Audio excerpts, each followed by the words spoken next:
سلام عرض میکنم. کمال هستم از بهانه. خدمت جناب انصاری و همکار عزیزشون سلام و عرض ادب دارم. علیکم السلام و رحمت الله و واقعا خسته نباشید بهشون میگم. من در ارتباط با موضوع هدایت میخواستم یه مقدار صحبت کنم.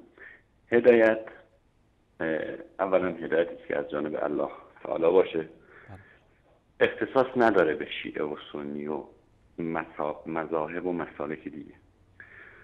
من مثلا تو شهرمون بانه خدا رو شکر میکنم مساجدش پر میشه از آدمای جوون، آدمای فهمیده و کسایی که مطالعه کردند و خدا رو هزار مرتبه شکر با بینش دارن عبادت میکنند و به معنای واقعی کلمه خیلی هاشون رسیدن.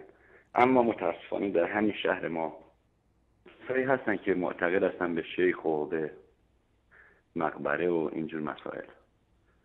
یه پیرمراد داریم تو بانه که عده‌ای مخصوصا میرن برای زیارت، ازش طلب حاجت میکنن، ازش بچه میخوان، ازش میخوان که مشکلاتشون حل کنه. من امیدوارم هر کدوم از همسر عزیز من که این پیامو میشنوه اون توحید واقعی را پیدا کنه تو بین همین جوانای شهرمون.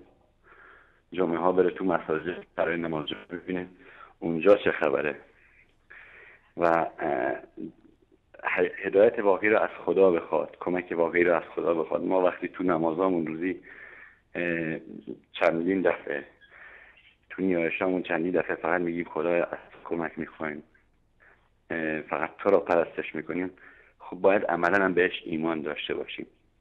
در حال بعض برنامه خوبه سپاسگزارم، موجب هدایت خیلی ها شده. خدا را شکر میکنم. امیدوارم روزی بیاد که ما آثار شرک و در هیچ جای دنیا نبینیم، چون در داوره، چون واقعا به قول روح کسایی که آزاده هستن آزرده میشه با این مسائل. موفق باشید. تشکر از این بیننده عزیز و گرامی.